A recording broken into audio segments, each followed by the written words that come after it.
রহস্যর সাথে আছি আমি কাজী মুক্ত। মৌসুম এলাকার সহজ সরল ছেলে হিসেবে পরিচিত আমি। সদা হাসি মুখ, দিগ্ভ্রান্ত হয়ে চলাফেরা, নিজের প্রতি বেখেলার। সব মিলিয়ে জীবনে কি করলে কি হবে তা আমার মাথায় ছিল না। এজন্য আমার মা আমাকে কত বকা দিত। আমি বড় হচ্ছি নাকি ছোট হচ্ছি মাঝে মাঝে মা আমার আচরণে বুঝতে পারেন না। এজন্য মা আমাকে কলেজে যখন যাই একদম পেছনের বেঞ্চটা আমার জন্য বরাদ্দ থাকে, কারণ সামনে বসলে একজন এখান থেকে চিমটি দিলে আরেকজন ওখান থেকে চিমটি দেয়। আমি পেছন ফিরে তাকালে সবাই শুধু সাধু হয়ে যায়। বুঝতে পারি না আসলে কে চিমটি দিয়েছে। ফেল ফেল করে সবার দিকে তাকাই। তখন মেয়েগুলো আমার অবস্থা দেখে হেসে ওঠে। তাই আমি সিদ্ধান্ত নিয়েছে পেছনে সবসময় বসব। ক্লাসের ছেলেগুলো তখন পেছনে বসতে শুরু করে, আমার জন্য সামনের বেঞ্চ খালি রাখে, যাতে আমাকে নিয়ে তারা কমেডি করতে পারে। এরপর আমি প্রতিদিন সবার আগে যেতাম কলেজে, শুধুমাত্র পেছনের সিটে বসার জন্য। ছেলেগুলো তখন কি করত, আগের দিন তারা বেঞ্চে চুইংগাম লাগিয়ে রাখত, আর আমি এসে খেয়াল না করে ওখানে বসে পড়তাম। স্যারেরা যখন পড়ার ধরার জন্য আমাকে দাঁড়াতে বলতো, তখন চুইংগামের কীর্তিতে নিচ থেকে টান পড়ত। সবাই তখন একসাথে হেসে উঠত। আমি আর কি করব, আমিও ওদের সাথে হেসে উঠতাম। আমার এই বোকামির জন্য মা আমাকে সবসময় ভুগত। কেন আমি ওদের বিরুদ্ধে প্রতিবাদ করি না? এরকম বোকা থাকলে নাকি জীবনে আমার কোনো উপকার হবে না। তবে একটা উপকার আমার হয়েছে, আমার জীবনে প্রেম এসেছে এই বোকামির জন্য। আমার এই বোকামি দেখেই আমার প্রেমে পড়ে একটি পরী। বদলে যেতে থাকে আমার জীবন। আজ আমি সেই গল্পই বলবো, আমি ও একটি পরীর গল্প। কখনো আম্মুর বকা খেয়ে মন খারাপ হতো না, বরং কেউ বকা দিলে ভাবতাম আমাকে বকা দিয়ে যদি কারো তৃপ্তি মেটে তো বকা খেলে মন্দ কি। কিন্তু একদিন আম্মু আমাকে আমার বোকামির জন্য অনেক বকা দেয়। তাই মন খারাপ করে বাসা থেকে বের হয়ে গিয়েছিলাম। সারাদিন বাসায় ফিরলাম না। রাতে আমি গ্রামের পুকুর ঘাটে গালে হাত দিয়ে বসেছিলাম। আকাশে চাঁদ ছিল, চাঁদের আলোতে পুকুরের পানি দেখছিলাম। হঠাৎ একটা মেয়ের ক্ষীণ চিৎকার কানে এলো। মনে হলো কোনো কারণে ব্যথা পেয়ে কুকে উঠেছে সে। আমি উঠে দাঁড়ালাম। কিছুটা সামনে গিয়ে দেখলাম একটা মেয়ে, পেছনে তার দুইটা ডানা। সে মাথা নিচু করে ঝুঁকে পায়ে হাত দিয়ে কিছু বের করার চেষ্টা করছে। মনে হয় কাঁটা ঢুকেছে পায়ে। আমি জিজ্ঞেস করলাম, কি হয়েছে আপনার? আমার কণ্ঠ শুনে মেয়েটা আমার দিকে তাকালো। পাসপোর্টে একটা শব্দ করল, কাঁটা।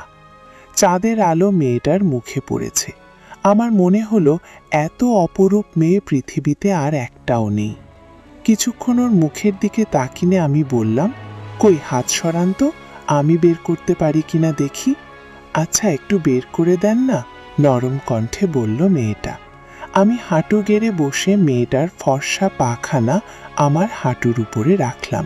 তারপর ওর পায়ে মুখ লাগিয়ে অনেকক্ষণ চেষ্টা করে কাঁটাটা বের করলাম। অদ্ভুত ব্যাপার হলো, ওর পা থেকে একটা মিষ্টি গন্ধ বের হলো। সাধারণত মানুষের পা থেকে গরমের ব্যবসে গন্ধ বের হয়, কিন্তু এই মেয়েটার ক্ষেত্রে তার হলো উল্টাটা। কে তুমি? জিজ্ঞেস করলাম আমি। ডানা দেখেও বুঝতেছ না? ও, সিনেমায় অভিনয় করো বুঝি? আমারও খুব ইচ্ছে সিনেমায় অভিনয় করার। প্লিজ আমাকেও একটু নেবে সিনেমায়? আরে আমি সিনেমায় অভিনয় করি না, এই ডানা দুটা সত্যিকারের। আমি পড়ি, মানুষ না। মেয়েটার কথা শুনে আমি খুশি হয়ে বললাম, ও তুমি পড়ি, আমাকে নিয়ে যাবে তোমাদের দেশে? হ্যাঁ নিয়ে যাব, তুমি আমার উপকার করেছ, আজ থেকে তুমি আমার বন্ধু। কিন্তু এত রাতে তুমি এখানে কি করছো? মা আমাকে বকা দিয়েছে, আমি নাকি খুব বোকা, এই জন্য। কেন, তুমি কি বোকামি করলে? তারপর আমি পরীকে সব বললাম। পরী হাসতে হাসতে বলল, হেই কথা শোনো, আমি যেহেতু তোমার বন্ধু হয়েছি, এখন থেকে তোমার দেখাশোনার সব দায়িত্ব আমার। কেউ তোমাকে নিয়ে আর কিচ্ছু করতে পারবে না। আজ থেকে আমি যা বলবো তাই করবে, ঠিক আছে? হ্যাঁ ঠিক আছে। আমি পরীর মুখের দিকে তাকিয়ে রইলাম। হাসিটা তার ঠোঁটে তখনও লেগেছিল। হাসি দেখে যেন তার মুখ তো ছুটছে। পরী আমাকে বলল, তুমি এখন বাসায় চলে যাও। আচ্ছা, মাথা নেড়ে সায় দিলাম। তারপর আমি কিছু দূর হেঁটে আবার পরীর কাছে আসলাম। আবার কি হলো? পরী জিজ্ঞেস করল। তোমার নাম তো জানা হলো না আমার। আমার নাম শাহনাজ ফারিয়া। শাহনাজ, তুমি আমাকে শাহনাজ বলেই ডাকবে, কেমন? তোমার নাম কি? আমার নাম রাহাত। শাহনাজ, তোমার সাথে আবার কবে দেখা হবে? বলবো না। কেন? কারণ তোমাকে সারপ্রাইজ দেব বলেই। শাহনাজ একটা দুষ্টুমি মার্কা হাসি দিল। ও, কি সারপ্রাইজ? আমার খুব জানতে ইচ্ছে হচ্ছে, বলো না প্লিজ। বলবো না। বলবো না। শাহনাজ হেসে উঠল। এ কোন হাসি? তার বাঁকা ঠোঁটের হাসি দেখলে চাঁদটাও লজ্জা পেত। তখন কেন বলবে না? বলেছি তো, সারপ্রাইজ দেব। আচ্ছা ঠিক আছে, এখন বাসায় যাও তুমি। খুব শীঘ্রই দেখা হবে আমাদের। আমি প্রচন্ড উত্তেজনা নিয়ে চলে এলাম বাসায়। আবারও মায়ের বকা খেলাম এতক্ষণ বাইরে থাকার জন্য। তারপর মা আমাকে খেতে দিল। খেয়ে দিয়ে ঘুমিয়ে পড়লাম। পরদিন কলেজে গেলাম। নিয়ম অনুযায়ী পেছনে সিটে গিয়ে বসলাম। ক্লাসের ছেলে মেয়েরা কিছুক্ষণ আমাকে নিয়ে হাসাহাসি করলো। একটু পর স্যার ঢুকলো ক্লাসে। ক্লাস শুরু করলেন তিনি। ঠিক তখন ক্লাসের বাইরে একটা মেয়ের কণ্ঠ শোনা গেল। May I coming sir? Yes, coming. অপরূপ একটা অচেনা মেয়ে ক্লাসে ঢুকলো। ছেলেরা সবাই ওয়াও করতে লাগলো। পেছনের বেঞ্চ থেকে চমকে উঠলাম আমি। স্যার সবার সাথে মেয়েটার পরিচয় করিয়ে দিলেন। এই হচ্ছে ফারিয়া শাহনাজ, তোমাদের নতুন বন্ধু। হাই বন্ধুরা, সবাই একসাথে বলে উঠল হাই স্যার। শাহনাজকে সিটে গিয়ে বসতে বললেন। শাহনাজ এসে আমার পাশে বসলো। ছেলেরা সব পেছনে তাকিয়ে রইল শাহনাজের দিকে। শাহনাজ আমাকে একটা চিমটি কেটে বলল, কেমন সারপ্রাইজ দিলাম? ওদিকে স্যার ক্লাস করাচ্ছে, আর শাহনাজ আমাকে ফিসফিস করে জিজ্ঞেস করলো, তোমার কি চোখে সমস্যা আছে? বললাম না তো। তাহলে চোখে চশমা দিয়েছ কেন? খুলে ফেলে দাও এটা, আর শার্টের কলার ঠিক করো একটু, মেজাজ দেখিয়ে বলল শাহনাজ। আমি চোখ থেকে চশমাটা বের করে পকেটে নিলাম। তারপর শার্টের কলার ঠিক করে শাহনাজকে জিজ্ঞেস করলাম, তোমার ডানা দুইটা কই? শাহনাজ বলল, ডানা আমার সাথে আছে, ইচ্ছা করলে আমার ডানা অদৃশ্য করে রাখতে পারি। ও তাই? আচ্ছা, আমাকে দুইটা ডানা দিবা তোমাদের মতো? আরে বোকা, তুমি মানুষ, ডানা দিয়ে তুমি কি করবা? কেন, তোমার মতো উড়ে বেড়াবো? এই, এখানে কে কথা বলছে? হঠাৎ স্যারের রুক্ষ কণ্ঠস্বর শোনা গেল। সব ছেলেরা আমাকে দেখিয়ে বলল, স্যার, রাহাত বলছে, রাহাত বলেছে। আমি উঠে দাঁড়ালাম। স্যার বলল, ও Rahat, good good, very good, boss. স্যারের কথা শুনে সব ছেলেরা অবাক ও আশাহত হলো। আমি শাহনাজকে জিজ্ঞেস করলাম, কি ব্যাপার? স্যার আমাকে বকা না দিয়ে ভেরি গুড বলল কেন? কারণ স্যার তোমার দিকে তাকানোর সময় আমার দিকে তার দৃষ্টি পড়ে। তখন তার মনের কথাটা আমি পাল্টে দিই। মানে, তুমি বলছো জাদু জানো, আমাকে শেখাবে? জাদু? এটা জাদু না, এটা আমাদের শক্তি। পরীদের অনেক শক্তি আছে, জানো না? না তো। আচ্ছা, পরে সব জানবে, এখন পড়ায় মনোযোগ দাও। শোনো, তোমাকে ভাল ছাত্র হতে হবে, কলেজের ফার্স্ট বয় হতে হবে। আমি হেসে বললাম, লাস্ট বেঞ্চের স্টুডেন্ট ফার্স্ট বয় হবে? চুপ। শাহনাজ আমাকে একটা ধমক দিয়ে বলল, হাসবে না একদম, তোমাকে ফার্স্ট বয় হতে হবে, আর কোনো কথা না কিন্তু। কিভাবে সেটা পরে জানবে। আচ্ছা। শেষে আমি শাহনাজের সাথে হাঁটছিলাম। তখন পেছন থেকে ছেলেরা বলতে লাগলো, বানরের গলায় মুখটা ঝুলছে। আমরা ওদের কথায় কান্না দিয়ে হাঁটতে লাগলাম। শাহনাজ, একটা কথা বলবো? অনুমতি চাইলাম আমি। বলো। তুমি তো মানুষের মনের কথা পাল্টিয়ে দিতে পারো। আমার মা যখন আমাকে বকা দেবে, তখন তার মনের কথা পাল্টে দিতে পারবা? পারবো, তবে দেব না, কারণ তোমার মা তোমার ভালোর জন্য বকা দেয়। আসো, আজ রাতে বই নিয়ে বের হবে। কেন? পড়ার জন্য। মা বকা দেবে? দেবে না, আমি থাকবো তখন। এই না, আমার সাথে মেয়ে দেখলে মা আমাকে আস্ত রাখবে না। তুমি যেও না প্লিজ। আমি যাব, তোমার মা আমাকে দেখতে পাবে না, অদৃশ্য হয়ে থাকবো।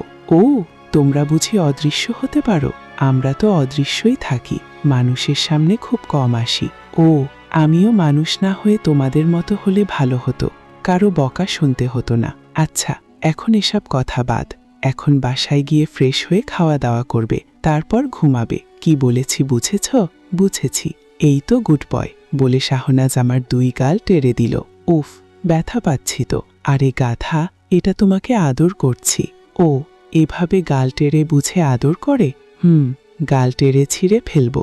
এখন যাও, বাসায় যা করতে বলেছে সব ঠিকঠাক করবে, মনে থাকবে? মাথা নেড়ে বাসায় চলে এলাম। তারপর ফ্রেশ হয়ে লাঞ্চ করলাম।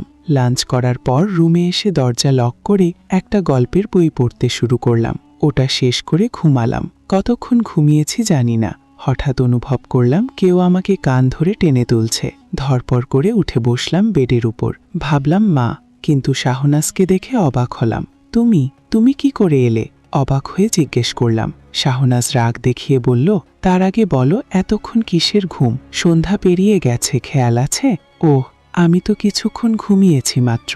একটা গল্পের বই পড়ে ঘুমাতে ঘুমাতে দেরি হয়ে গেছে। শাহনাজ আমার কানে জোরে টান দিয়ে বলল, তোমাকে আমি গল্পের বই পড়তে বলেছিলাম? এখন যাও, বাথরুমে গিয়ে মুখ ধুয়ে আসো, তারপর বই নিয়ে আমার সাথে বের হবে। আচ্ছা। বাথরুমে গিয়ে ফ্রেশ হলাম, তারপর বই নিয়ে বের হতে যাব। তখন মা পড়ে গেল সামনে।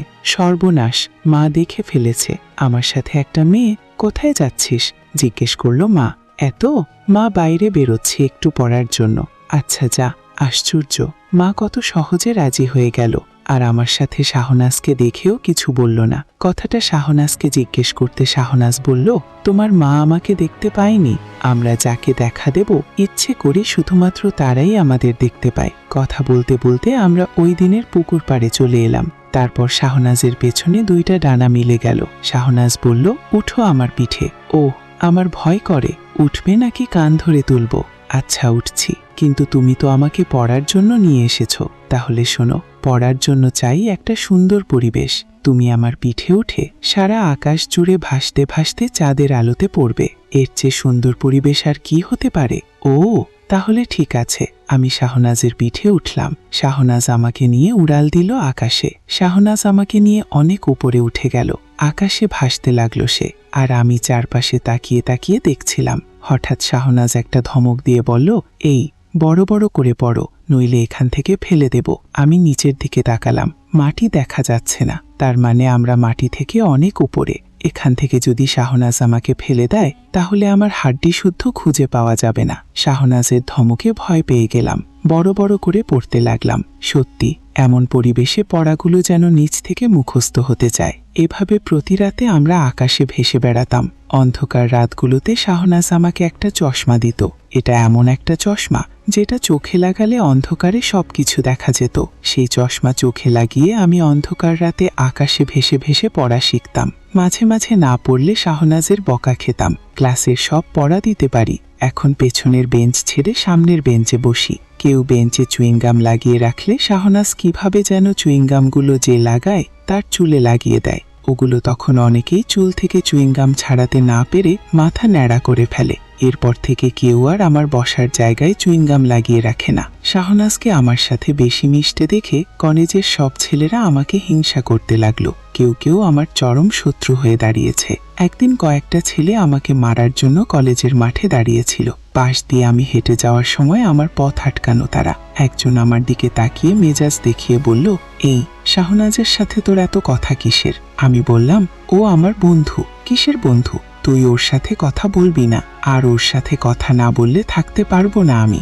আমার কথা শেষ হতেই ছেলেটা আমার শার্টের কলার চেপে ধরে বলল। তখন শাহনাজ এসে আমার পাশে দাঁড়ালো। তারপর ছেলেটার গালে একটা জোরে থাপ্পড় বসালো। ছেলেটা চিৎকার করে উঠল, এই, আমাকে কে থাপ্পড় মারল রে? শাহনাজ আবার ছেলেটার অন্য গালে থাপ্পড় বসালো। ছেলেটা তখন তার পেছনের ছেলেটাকে ধরে বলল, এই, তুই আমাকে থাপ্পড় মেরেছিস? অন্য ছেলেটা বলল, কই, না তো। শাহনাজ তখন অন্য ছেলেটার গালে কষে একটা থাপ্পড় বসালো। এভাবে ওদের সবাইকে মারল। তখন ওদের নিজেদের মধ্যে ভুল বোঝাবুঝিতে ঝগড়া বেঁধে গেল।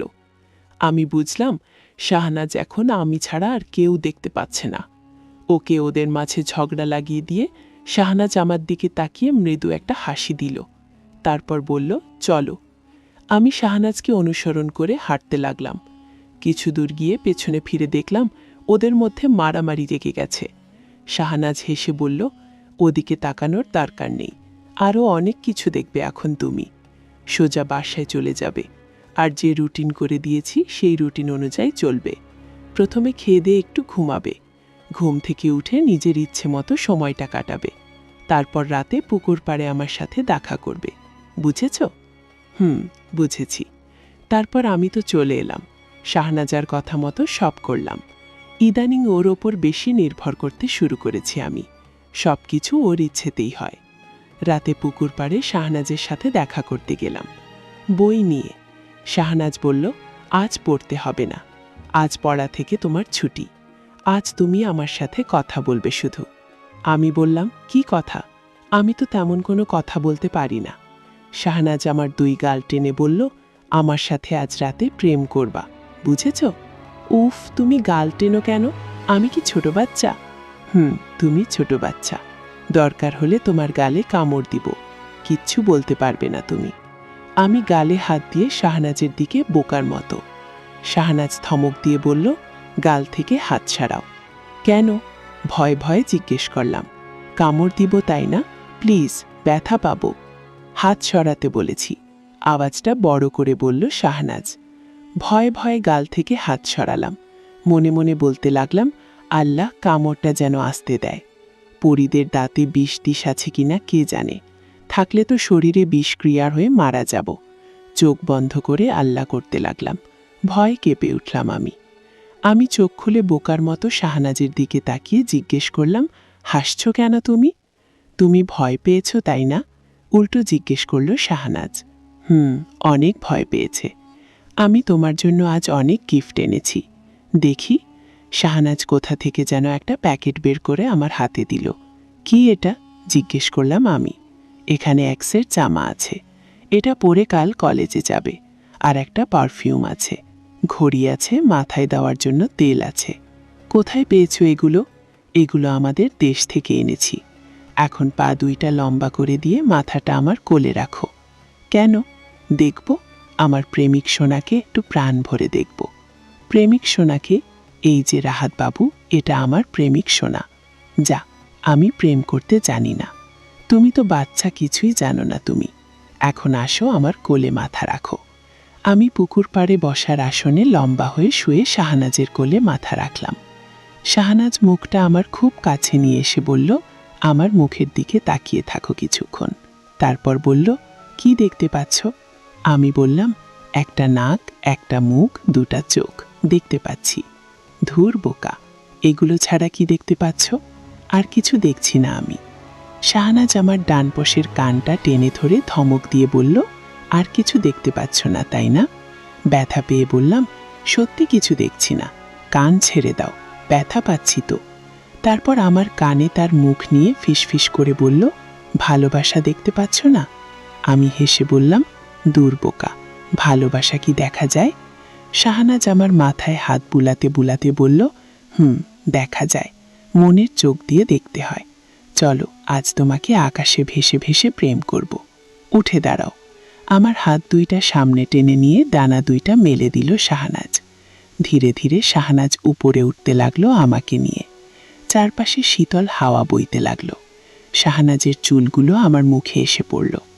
মিষ্টি একটা সুগন্ধ বের হচ্ছিল তার চুল থেকে। শাহনাজ ডাক দিল, রাহাত। কোনো ফিলিংস হচ্ছে তোমার? কোমল বাতাস গায়ে লাগায় অনেক ভালো লাগছে। শাহনাজ রাগ দেখিয়ে বলল, ধরব? প্রেমের কোনো অনুভূতি হচ্ছে না? না তো।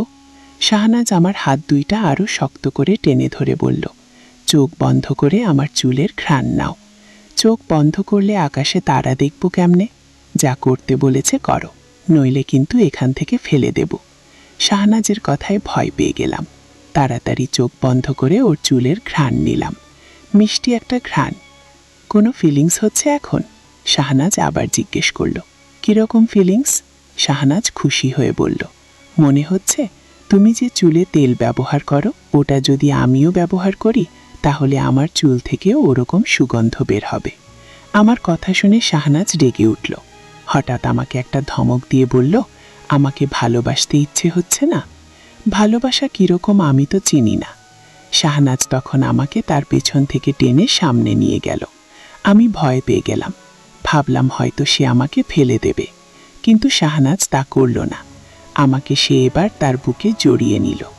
আমি 2 পা 2 হাত দিয়ে তাকে আঁকড়ে ধরলাম যাতে ঝুলতে না হয়।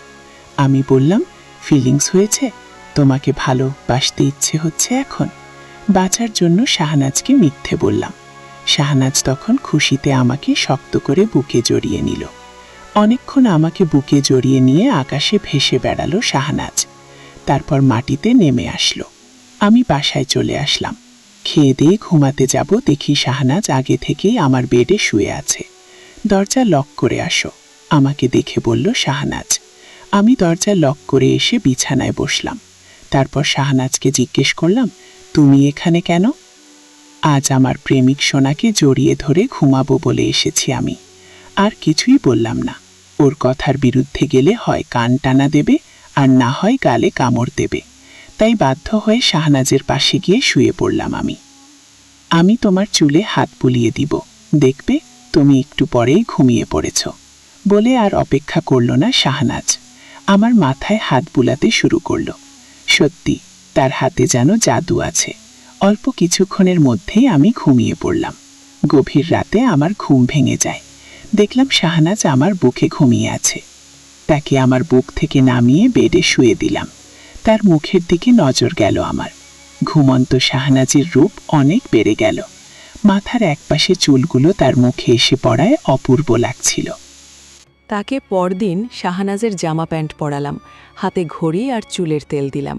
শাহনাজ আমার জামার বোতাম লাগিয়ে দিয়ে মাথার চুলগুলো ঠিক করে দিল, তারপর পারফিউম লাগিয়ে দিল জামাতে। দুষ্টামি করে আমার মুখেও মেরে দিল সে পারফিউম। তারপর হেসে উঠল। হাসলে তাকে অনেক বেশি সুন্দর লাগে। আমি মুখটা মুছে বোকার মতো ওর দিকে তাকালাম। শাহনাজ আমার চারপাশে একবার ঘুরে দেখল, তারপর বলল, হ্যাঁ ঠিক আছে, এখন এত স্মার্ট একটা ছেলে, এতদিন কিনা বান্দরের মতো থাকতো। এবার চলো, কলেজে দেরি হয়ে যাচ্ছে।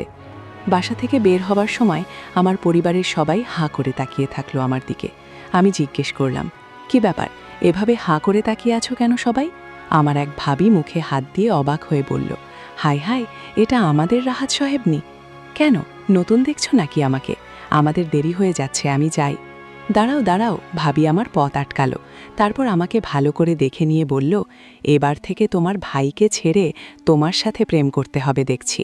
পরিবারের সবার সামনে ভাবি এ কথা বলে আমি লজ্জা পেয়ে নিচু হয়ে রইলাম। শাহনাজ আমার পাশে ছিল, তাকে কেউ দেখতে পাচ্ছে না। সে আমার কানে কানে বলল, নতুন প্রেমে পড়েছ বলো ওদের? আমি কিছু না বলে শাহনাজকে নিয়ে বের হয়ে আসলাম। কলেজের গেট দিয়ে ঢোকার সময় দেখলাম আমার ক্লাসমেটরা সবাই কলেজের মাঠে বসে আড্ডা দিচ্ছে। শাহনাজ আমার হাত শক্ত করে ধরল, তারপর আমাকে নিয়ে ওদের দিকে হাঁটতে লাগল। আমাদেরকে দেখে সব ছেলেমেয়েরা আমাদের দিকে তাকিয়ে থাকল, বিশেষ করে আমার দিকে। তারা প্রথমে আমাকে চিনতেই পারল না, ওদের কাছে যাওয়ার পর চিনতে পারল। সবাই অবাক হয়ে বলল, এটা তো আমাদের রাহাত বাবু, সূর্য আজ কোন দিক দিয়ে উঠেছে রে? আমি বললাম, আজ থেকে আমাকে প্রতিদিনই এরকম দেখবে, বলে আর অপেক্ষা করলাম না, শাহনাজকে সাথে নিয়ে ক্লাসের দিকে গেলাম। শাহনাজের সাথে সাথে থাকতে থাকতে কিছুটা সাহস হয়েছে আমার, ওদের মুখের ওপর কথা বলতে পারি এখন। পেছনে একবার ফিরে দেখলাম কয়েকটা ছেলের আগে ফুঁসতেছে, পারলে যেন আমাকে এখনই কাবাব বানিয়ে খাবে, এরকম অবস্থা। ক্লাসে যখন স্যার ক্লাস করাচ্ছিল তখন দেখলাম ক্লাসের ব্যাড রেকর্ড করা ছেলেটা কাগজে কিছু একটা লিখে শাহনাজকে দিল। আমি উঠে দাঁড়িয়ে স্যারকে বললাম, স্যার, রাহাত শাহনাজকে প্রেমপত্র দিচ্ছে। স্যার তখন দাঁড় করালেন রাহাতকে। অনেকক্ষণ বকা দিয়ে রাহাতকে ক্লাস থেকে বের করে দিলেন, কিন্তু এটার প্রতিশোধ যে রাহাত নিবেই বুঝতে পারিনি তখন। ক্লাস শেষে আমি আর শাহনাজ হাতে হাত ধরে যাচ্ছিলাম। রাহাত তখন উত পেতেছিল আরও কয়েকটা গুন্ডা টাইপের ছেলেকে নিয়ে। আমাদেরকে দেখে তারা আমাদের পথ আটকালো, তারপর আমাকে কয়েকটা ঘুষি মেরে মাটিতে ফেলে দিল। ওরা শাহনাজকে টানতে টানতে কোথায় যেন নিয়ে যাচ্ছিল। শাহনাজ চিৎকার করে উঠল, রাহাত বাঁচাও, রাহাত বাঁচাও। আমাকে শুনে আমি আশ্চর্য হলাম, যে পরীর এত শক্তি সেই পরীকে আমাকে বলছে তাকে বাঁচানোর জন্য, আমার মতো একটা নির্বোধকে। বিশ্বের ঘোর কাটতে না কাটতেই শাহনাজ আবার চিৎকার দিয়ে উঠল, না না, ওঠো, ওদেরকে মারো। আরে ও বলে কি, আমি ওদের মারব? আমি সে নিজেই তো চাইলে ওদেরকে মেরে শেষ করে দিতে পারে, আমাকে বলছে কেন? শাহনাজের কথা শুনে রাহাত ও তার দলবল হাসতে লাগল। রাহাত শাহনাজকে টানতে টানতে একটা গাড়িতে তুলল। শাহানাজ হঠাৎ অসাড় হয়ে গেল, সম্ভবত বেহুশ হয়ে গেছে সে, নড়াচড়া নাই তার। রাহাত গাড়ি ছেড়ে দিল। হঠাৎ আমি উঠে দাঁড়ালাম। কোথা থেকে এত সাহস পেলাম জানি না। দৌড়াতে লাগলাম গাড়ির পিছু পিছু। নিজের শক্তি দেখে নিজেই অবাক হতে লাগলাম। গাড়িগুলো চলন্ত অবস্থায় এক গাড়ি থেকে আর এক গাড়িতে লাফ দিচ্ছি, আর নিজেকে নিজেই প্রশ্ন করছি, কি হচ্ছে এসব? হঠাৎ দেখলাম শাহানাজ ডানা মেলে আমার পাশে উঠছে। সে আমাকে উড়িয়ে নিয়ে যাচ্ছে। আমি জিজ্ঞেস করলাম, শাহানাজ তুমি? হ্যাঁ, যাও, আমাকে বাঁচাও। তুমি তো এখানে না, আমি ওখানে, বলে শাহানাজ একটা হাসি দিয়ে আমার গাল টেনে দিল। উফ, তুমি এখানেও গাল টানবে নাকি? টানবো। যাও, আমার হিরো, তোমার নায়িকাকে বাঁচাও, বলে অদৃশ্য হয়ে গেল শাহানাজ। আমি জোরে একটা লাফ দিলাম, যেন হাওয়ার উপর দৌড়াতে দৌড়াতে রকের গাড়ির ওপর এসে পড়লাম। আমি জানি এতে আমার কোনো কৃতিত্ব নেই, যা করার সব করছে শাহানাজ, তাই নিজের শক্তি দেখে এতটা খুশি হলাম না। গাড়ির ওপর জোরে শব্দ শুনে গাড়ি থামালো রাহাত, তারপর তার দলবল নিয়ে বের হলো। গাড়ির ওপর আমাকে দেখে অবাক হলো তারা, একজন আর একজনের মুখ চাওয়াচাই করছে। আমি গাড়ির দিকে তাকালাম, দেখলাম সেখানে শাহানাজ বসে আমার দিকে গালে হাত দিয়ে তাকিয়ে আছে আর মুচকি মুচকি হাসছে। আমি তার কাছে গিয়ে বললাম, এই তুমি আমাকে নিয়ে এসব কি করছো? আমার খুব ভয় লাগছে এখন। শাহানাজ আমার গাল টেনে দিয়ে বলল, যাও, ওদের মারো এখন। উফ, এটা সুন্দর করে বলা যায় না, গাল টেনে বলতে হয়। বাকিরা আর দেরি করল না, বিস্ময় কাটিয়ে মারতে এলো আমাকে। ওদের দিকে না তাকিয়ে আমি বুঝতে পারলাম ওরা আক্রমণ করছে। জানি এটাও হয়তো শাহানাজের কারণে। আমি হাত পা চালিয়ে রাহাতদের মারতে লাগলাম, সিনেমার নায়করা যেভাবে গুন্ডাদের মারে। অনেক মার খাওয়ার পর রাহাত উঠে দাঁড়িয়ে সিনেমার গুন্ডার মতো করে বলল, তোকে আমি দেখে নেব। ওর কথা শুনে আমি ভয় পেয়ে গেলাম। ওরা চলে যাওয়ার পর আমি শাহানাজকে বললাম, দিলা তো আমার জীবনটাকে নষ্ট করে, এখন আমার কি হবে? ওরা যদি আমাকে... ভয় পাচ্ছ কেন? আমি তো আছি সারাক্ষণ তোমার সাথে। তো তুমি কেন ওদের মারোনি? আমাকে দিয়ে কেন মারলে? আরে বোকা, আমি মারলে ওরা বুঝে যেত যে আমি মানুষ না, তাই তোমাকে দিয়ে মারালাম। শাহানাজের হাত ধরে বাসায় ফিরছি। ভয়টা তখনও কাটেনি আমার। ভয় ভয় ছিলাম, রাহাতদের আজ যেভাবে মেরেছি, পরে যদি ওরা আমার ক্ষতি করে। ওরা তো আর জানে না যে এর পেছনে আসলে কার হাত আছে। আমাকে ভাবতে দেখে শাহানাজ জিজ্ঞেস করলো, কি ভাবছো এত? বললাম, কিছু না। তো রকেটদের কথা ভাবছো তাই না? বলছি না, আমি থাকতে একটুও ভয় পাবে না। আর শোনো, তুমি বাসায় গেলে তোমার ভাবিদের সাথে বেশি কথা বলবে না। কেন? আমার হিংসা লাগে। তুমি কোনো মেয়ের সাথে কথা বললে, তাই বলে আমি আমার ভাবিদের সাথে কথা বলবো না? বলবে, তবে কম, বেশি না। তোমার হিংসা লাগে কেন? তুমি আমার সাথে ছাড়া অন্য কারো সাথে বেশি কথা বললে আমার ভালো লাগে না, বলেই আমার গাল টেনে দিল। শাহনাজ, আমি রাস্তায় দাঁড়িয়ে বললাম। গম্ভীরভাবে তাকিয়ে থাকলাম কিছুক্ষণ শাহনাজের দিকে। কি হলো? শাহনাজ জিজ্ঞেস করল। গাল টানতে নিষেধ করেছি না? রাগ দেখিয়ে বললাম। শাহনাজ উল্টো রেগে বলল, চুপ, একদম চুপ, আবার নিষেধ করলে কামড় দেব গালে। এই বলেই শাহনাজ আমার হাত ধরে টানতে টানতে নিয়ে যেতে লাগল। বাসায় পৌঁছার পর ছোট ভাবির সামনে পড়লাম। শাহনাজ আমার পাশে ছিল, ছোট ভাবি তাকে দেখতে পাইনি। ছোট ভাবি আমাকে দেখে কেই বলল, আমার হিরোটা, এতক্ষণ পর এসেছ, কোথায় ছিলে এতক্ষণ? ভাবির কথা শুনে শাহনাজ আমার হাতে চিমটি দিল। আমি উহ করে একটা শব্দ করে উঠলাম। ছোট ভাবি আমার হাত ধরে বলল, কি হলো দেখি দেখি। আমি ছোট ভাবিকে সরিয়ে দিয়ে বললাম, সরে যাও, তোমার জন্যই হয়েছে এটা। আমি আবার কি করলাম? ছোট ভাবি অবাক হয়ে বলল, কিছু না, সরে যাও। আমার কথা শেষ হতেই ভেতর থেকে বড় ভাবি ছোট ভাবিকে উদ্দেশ্য করে বলল, রিমি, ওকে এদিকে ধরে নিয়ে আস, ওর সাথে আজ আমারও প্রেম করতে ইচ্ছে হচ্ছে। আনতেছি ভাবি। ছোট ভাবি আমার হাত ধরে টানতে লাগল। বড় ভাবি ভেতর থেকে আবার বলল, সে জেগুজে সে আজ কার সাথে প্রেম করতে গেছে জিজ্ঞেস কর। বাসায় সুন্দরী দুটো ভাবি থাকতে এই বল, মেয়েটাকে কোন মেয়ের সাথে দেখা করতে গিয়েছিলি? ছোট ভাবি জিজ্ঞেস করল। আমি শাহনাজের দিকে একবার তাকালাম, তারপর ছোট ভাবির দিকে তাকিয়ে বললাম, কোন মেয়ের সাথে দেখা করতে যাইনি আমি।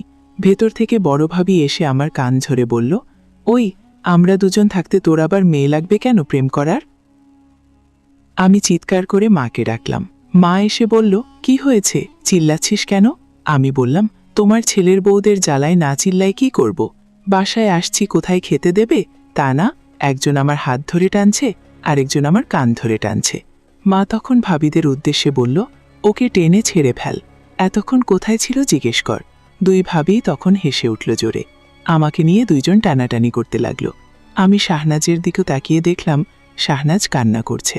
ওর চোখ পেয়ে পানি গড়িয়ে পড়ছে, আর তার কেউ দেখেনি, শুধু আমি ছাড়া। আমি কোনো মতে ভাবিদের সরিয়ে দিয়ে আমার রুমে আসলাম শাহনাজকে নিয়ে। ও তখনও কান্না করছিল। ওর কান্না দেখে আমারও খুব খারাপ লাগলো। কি হয়েছে জিজ্ঞেস করলাম আমি। কিছু না, শাহনাজ চোখ মুছে বলল। কান্না করছো কেন? এমনি এমনি কেউ কান্না করে? আমি করি। বলো কান্না করছো কেন? বললাম তো এমনি। দরজা খুলে তখন ছোট ভাবি ঢুকল আমার খাবার নিয়ে। শাহনাজ অদৃশ্য হয়ে গেল। ছোট ভাবি বলল, খাবারগুলো খেয়ে নাও, নাকি আমি খাওয়াই দেব? না, তুমি যাও, আমি খেতে পারবো। ছোট ভাবি চলে যাওয়ার পর আমি শাহনাজকে ডাকলাম। শাহনাজ, কোথায় তুমি? শাহনাজ সামনে এলো না। আমার খাওয়ার পরে ডাকলাম। ওর নাম ধরে আসেনি সে। ভাবলাম অভিমান করেছে, তাই আসছে না, পরে আসবে। কিন্তু আমার ধারণা মিথ্যে করে দিয়ে সে আর আসেনি। পরপর 3টা দিন কেটে গেল। শাহনাজকে এক মুহূর্তের জন্য দেখিনি। তাকে ছাড়া কেমন জানি একটুও ভালো লাগছিল না আমার। শুধু তার কথা মনে পড়ছিল, আর খুব কষ্ট হচ্ছিল তাকে ছাড়া। তবে কি শাহনাজ আমাকে ছেড়ে চলে গেল চিরদিনের জন্য? আর আসবে না সে? কেন জানি শাহনাজকে এই 3 দিন না দেখে আমার মোটেও ভালো লাগছিল না। সারাক্ষণ শুধু ওর কথা ভাবতাম। নিজের অবস্থা দেখে নিজে অবাক হয়ে যাই আমি। এতটা গম্ভীর নিজেকে আমি কখনো হতে দেখিনি। শুধু শাহনাজকে কাছে পেতে চাইতাম। এটাই হয়তো ভালোবাসা। একদিন ভালোবাসা কি আমি জানতাম না। আজ মনে হচ্ছে আমি শাহনাজকে ভালোবাসি। ওকে কাছে পেলে আর হারাতে দেব না। ভালোবাসা দিয়ে আগলে রাখবো আমার হৃদয়ের সাথে। সেদিন রাতে আমার কিছুতেই ঘুম আসছিল না, শুধু কান্না পাচ্ছিল। জানালার পাশে বসে বাইরে তাকিয়েছিলাম। চাঁদটাকে দেখে মনে হলো শাহনাজ যেন আমার দিকে তাকিয়ে চাঁদ হয়ে কাছে আসছে না। অভিমান করে 2 চোখ পেয়ে আমার জল গড়িয়ে পড়ল, কয়েক ফোঁটা। এতটা আবেগী কখনো আমি হইনি। হঠাৎ কালো নরম হাতের স্পর্শ পেয়ে চমকে উঠলাম। 2 চোখ মুছে তাড়াতাড়ি তাকালাম আগন্তুকের দিকে। খুশিতে মনটা ভরে উঠল শাহনাজকে দেখে। করে শাহনাজকে শক্ত করে জড়িয়ে ধরলাম। তারপর জিজ্ঞেস করলাম, কোথায় গিয়েছিলে আমাকে ছেড়ে? শাহনাজ করুণ কণ্ঠে বলল, যেতে পারলাম কই, তোমার ভালোবাসার টান আমাকে আটকে রেখেছে। আমি সারাক্ষণ তোমার বাসে অদৃশ্য হয়েছিলাম। দেখা দেইনি কারণ আমি চেয়েছিলাম তোমার বুকে আমার প্রতি ভালোবাসা সৃষ্টি করতে, এবং আমি তা পেরেছি। আমি শাহনাজকে আরও শক্ত করে জড়িয়ে ধরে বললাম, হ্যাঁ শাহনাজ, এই 3 দিনেই বুঝেছি তোমাকে আমি অনেক ভালোবাসি, আর হারাতে চাই না তোমাকে। শাহনাজ বলল, তাহলে বলো, তুমি আর কোন মেয়ের সাথে বেশি মিশবে না, কথা বলবে না? আরে ওরা তো আমার ভালো ভাবি, হোক ভাবি। আমার হিংসা লাগে তুমি কোন মেয়ের সাথে বেশি কথা বললে। আচ্ছা ঠিক আছে, আর বলবো না। শুধু তুমি হারিয়ে যাবে না বলো। হারিয়ে যাব কেন? আমাকে বেশি বেশি করে আদর করতে হবে, ভালোবাসতে হবে, নইলে হারিয়ে যাব আমি। আমি অনেকক্ষণ তাকিয়ে থাকলাম ওর মুখের দিকে। পরীরা বুঝে এত সুন্দরী হয়? ওর মায়াবী চেহারাটা আমাকে আকৃষ্ট করতে লাগলো। শুধু তাকিয়ে থাকলাম তার মায়াবী চেহারার দিকে। অনেকক্ষণ আমার স্পর্শ না পেয়ে যেগুন চোখ খুলল। রেগে উঠে বলল, সরো, আমি চলে যাব। কেন? কই আদর করছো? করেছি তো, থাক, আর করতে হবে না। চলো বাইরে যাব। ওকে চলো। বাইরে এসে শাহনাজ আমাকে তার পিঠে নিল। তারপর সে তার ডানা মেলে উড়াল দিল আকাশে। এবার সবকিছু আমার অন্যরকম লাগছে। আগেও অনেকবার শাহনাজের সাথে আকাশে ভেসে বেরিয়েছি, কিন্তু এবারের মতো এতটা ফিলিংস কখনো জাগেনি। হয়তো এখন আমি ভালোবাসা বুঝি বলে, শাহনাজকে অনেক ভালোবাসি বলে। শাহনাজ আমাকে নিয়ে আকাশের অনেক উপরে উঠে এলো।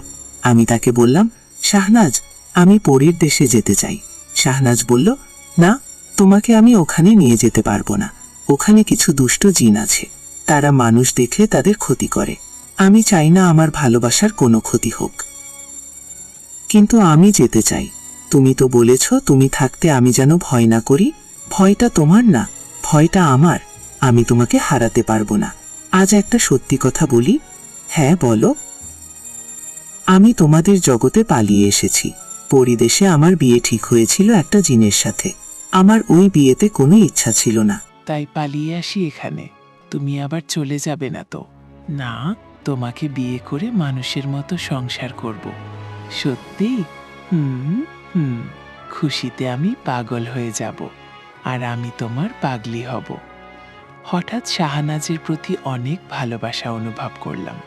তারপর হঠাৎ কি মনে করে আমি শাহানাজের পিঠ থেকে শূন্যে গড়িয়ে পড়লাম, নিচের দিকে পড়তে লাগলাম। আমি আকাশ থেকে। শাহানাজ চিৎকার করে উঠল, রাহাত। তার চিৎকারে আকাশটা যেন কেঁপে উঠল। আমি হাসতে লাগলাম তার অবস্থা দেখে। আমি আকাশ থেকে অনেক জোরে নিচের দিকে পড়তে লাগলাম।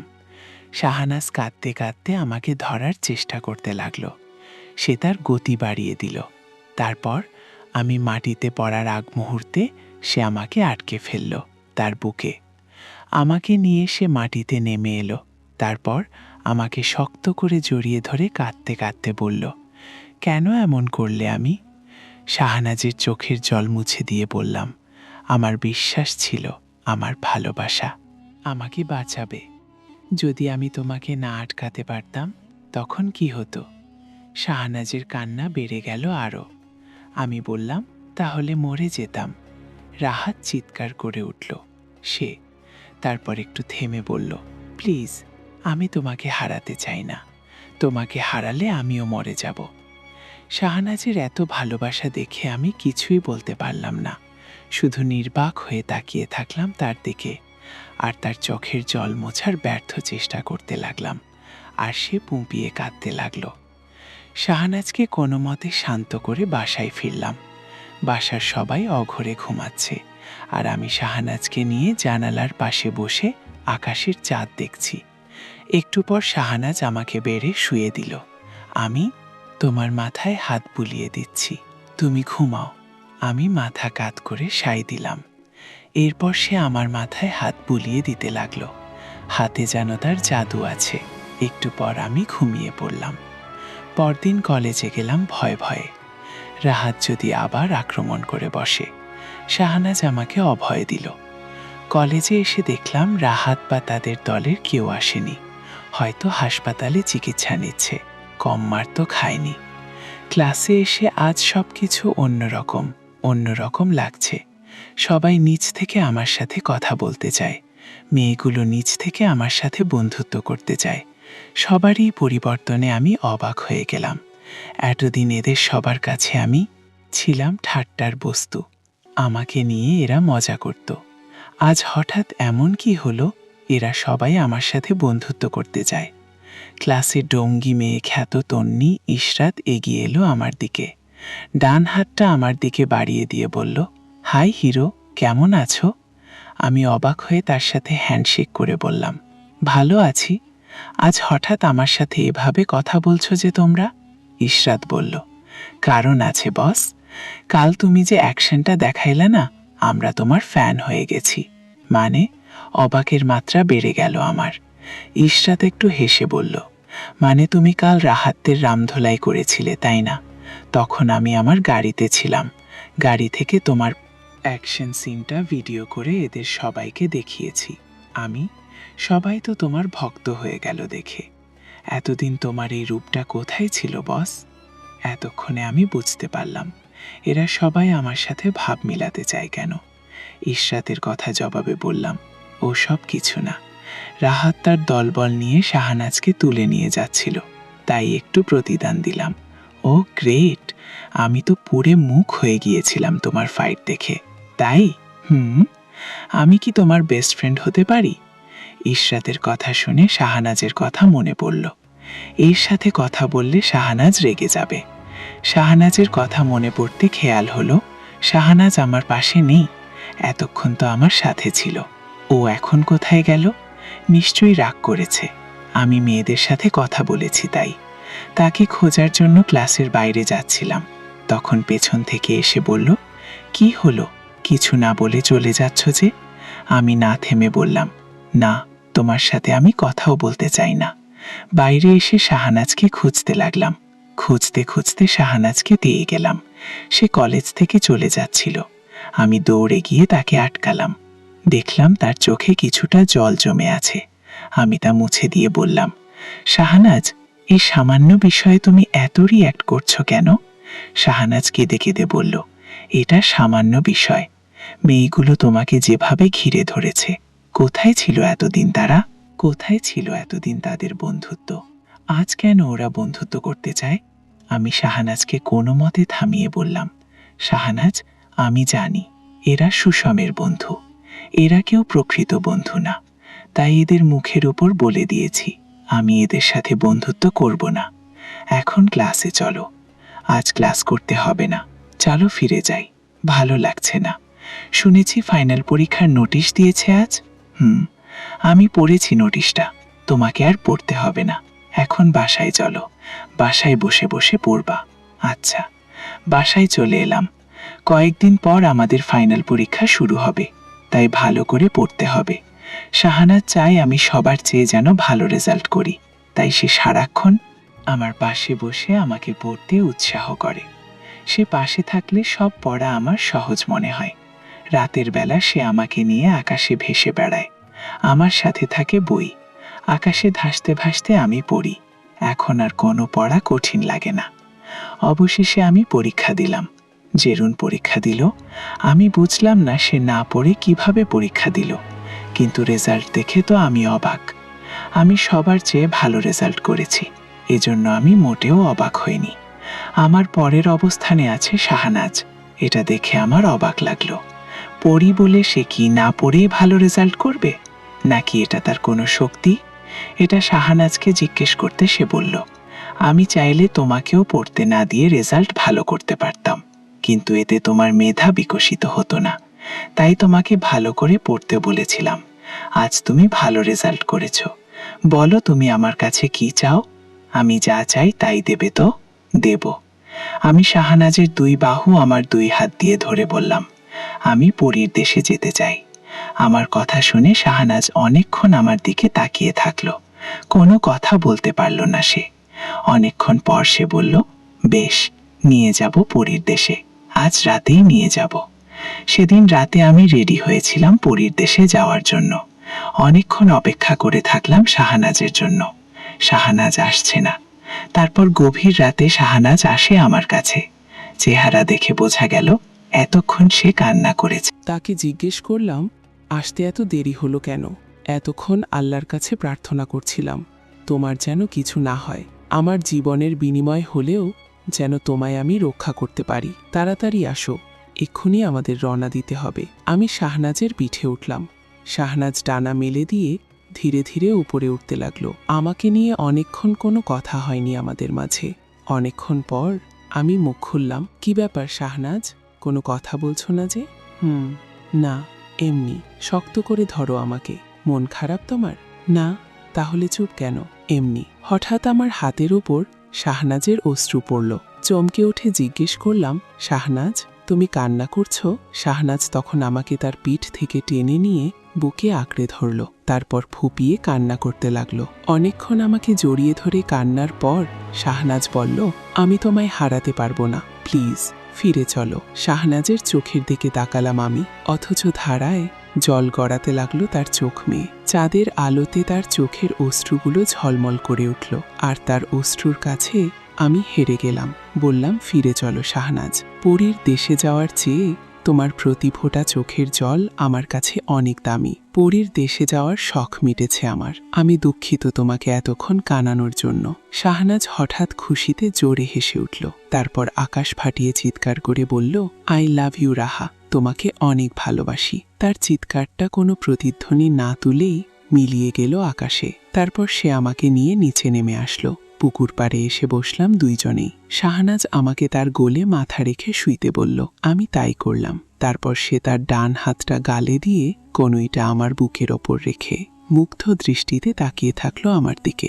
আমি তার নাকটা আলতো করে টেনে দিয়ে বললাম, এই পাগলি, এত ভালোবাসো কেন আমাকে? প্রেমে পড়েছি বলে। ওরে আমার হবু বর এত রোমান্টিক হয়ে গেছে, অনেক তাই। শাহনাজ আমার গালটা টেনে দিয়ে বলল, এই ছেলে আমাকে বিয়ে করবে। শাহনাজের কথা শুনে মনে হলো ও যেন আমার মনের কথাই বলছে। এতদিনে বুঝতে পেরেছে ও আমার অস্তিত্বের কতটা জোরে আছে। ওকে ছাড়া আমার জীবন অচল, যে আমার অগোছালো জীবন গুছিয়ে দিয়েছে, যে আমার অর্থহীন জীবনের মুডটা বদলে দিয়েছে, তাকে ছাড়া জীবন আমার অসম্পূর্ণ। তাকে আমার জীবনসঙ্গী হিসেবে হোক সে পরি বা মানুষ নয়, তাতে কি, সেই তো বুঝে আমার ভালো মন্দ, আমার সব দুঃখ কষ্ট। দুঃখ? তাহলে তাকে বিয়ে না করে আমি কাকে বিয়ে করব? শাহনাজের প্রশ্নের উত্তর না দিয়ে আমি উল্টো জিজ্ঞেস করলাম, এই শাহনাজ থাকবে তো আমার সাথে জীবনের প্রতিটা মুহূর্ত, নাকি ছেড়ে চলে যাবে? শাহনাজ তার মুখটা আমার মুখের খুব কাছে নিয়ে এসে বলল, হৃদয় সুতোর বাঁধনে বেঁধেছি তোমায়, যদি যত্ন নিতে পারো তবে কখনো ছিঁড়বে না এই সুতো, ছিঁড়বে না এই বাঁধন। শাহনাজকে বুকের সাথে চেপে ধরে বললাম, চলো বিয়ে করে ফেলি। শাহনাজ হেসে বলল, এখন না পাগল, আগে সময় হোক তারপর। আচ্ছা তাই হবে। আমরা কি সারা রাত এভাবে এখানে কাটিয়ে দেব? না, সকাল হতে বেশি দেরি নেই, কেউ এসে আমাদের দেখে ফেলতে পারে। চলো ফিরে যাই। রুমে এসে শাহনাজ হাই তুলে বলল, বেডে শুয়ে পড়ো। শাহনাজের কথা মেনে বেডে শুলাম। পরদিন কলেজে গেলাম দুজনে। যে মেয়েগুলো আমার সাথে ভাব জমাতে চায় তাদের থেকে আড়ালে থাকার চেষ্টা করলাম, কিন্তু ঢুঙ্গি মেয়ে ইশরাতের চোখে আড়াল হতে পারলাম না। তাকে আমার দিকে আসতে দেখে একটু ভয় পেয়ে গেলাম, না জানি এখন শাহনাজের প্রতিক্রিয়া কি হয়। আর চোখে তাকালাম শাহনাজের দিকে। সে ইশারা করলো আমাকে যাতে ইশরাতের ভাব না মেলায়। ইশরাত এসে আমার পাশে বসলো, তারপর জিজ্ঞেস করলো, কেমন আছো তোমরা দুজনে? ভালো আছি, ভদ্রতা লক্ষ্য করে বললাম আমি। শাহনাজ তুমি কেমন আছো? শাহনাজকে প্রশ্নটা করলো ইশরাত। শাহনাজ মুখে একটা হাসি ফুটিয়ে বলল, হ্যাঁ ভালো আছি। ও, তোমাদের দুজনকে সবসময় একসাথে দেখি, তোমাদের সাথে কি আমিও থাকতে পারি? মানে আমরা তিনজন কি বেস্ট ফ্রেন্ড হতে পারি? কথাটি বলে ইশরাত আমাদের দুইজনের দিকে তাকালো। আমি শাহনাজের দিকে তাকালাম, ও কি বলে দেখার জন্য। শাহনাজ বলল, না মানে হ্যাঁ থাকতে পারো আমাদের সাথে। কথাটি বলে শাহনাজ আমার দিকে তাকালো। তার চেহারা দেখে বুঝে গেল সে কথাটি মন থেকে বলে। সে আমার ভাগ অন্য কাউকে দিতে চায় না, কিন্তু এভাবে একটা মেয়েকে এসে ফিরিয়েও দিতে পারে না, তাই মনের বিপক্ষে কথাটি বলল সে। ইশরাত খুশি হয়ে আমাদের দুইজনের সাথে হ্যান্ডশেক করলো, তারপর বলল, আজ আমি অনেক খুশি তোমাদের দলে আসতে পেরে। ইশরাতের কথা শুনে আমি কিছুটা অবাক হলাম। আমাদের সাথে বন্ধুত্ব করতে পেরে এ মেয়েটা খুশি, এটা বিশ্বাস করার মতো কথা। তবুও কিছু বললাম না। এরপর আমরা তিনজন একসাথে থাকতাম, হাসতাম, মজা করতাম, আড্ডা দিতাম। একটা সময়ে ইশরাতের মাঝে পরিবর্তন হতে থাকে। সে আমার গা ঘেঁষে থাকতে চাইতো। একদিন শাহনাজের অলক্ষ্যে সে আমাকে ডেকে নিয়ে গেল আড়ালে। আমাকে সে প্রপোজ করলো। সেদিন ইশরাত এরকমই কিছু একটা করবে আমি আগে থেকেই ধারণা করেছিলাম, তাই ওর প্রপোজে আমি একটু অবাক হইনি। শুধু ভয় হচ্ছে শাহনাজ যদি জানতে পারে ইশরাত আমাকে প্রপোজ করেছে তাহলে ও খুব কষ্ট পাবে। শাহনাজকে কষ্ট দিতে আমি চাই না, তাই ইশরাতকে বললাম, Ishrat, I am engaged with Shahnaz. আমার কথা শুনে ইশরাত চিৎকার করে বলল, হু ইজ শাহনাজ? যার এতদিনেও কোনো পরিচয় জানা যায়নি তাকেই তুমি ভালোবাসো? ড্যাম ইট রাহাত, তুমি জানো আমি অনেক বড় ফ্যামিলির মেয়ে, তার উপর কম সুন্দরী নই। কলেজের পায়ে সব ছেলে আমার সাথে লাইন মারতে চায়, but I don't care them.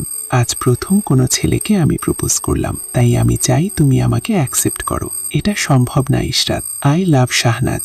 উফ, শাহনাজ শাহনাজ শাহনাজ গর্জে উঠল ইশরাত। তারপর আমার শার্টের কলার ধরে বলল, ওই শাহনাজের মধ্যে কি আছে বল, যা আমার মধ্যে নেই। আমি শার্টের কলারটা ছাড়িয়ে বললাম, শাহনাজের বুকে আছে প্রকৃত ভালোবাসা, যা তোমার মধ্যে নেই। যখন তোমরা সবাই আমাকে নিয়ে ঠাট্টা বিদ্রূপ করতে, তখন শাহনাজই একমাত্র আমার দিকে বন্ধুত্বের হাত বাড়িয়ে দিয়েছিল।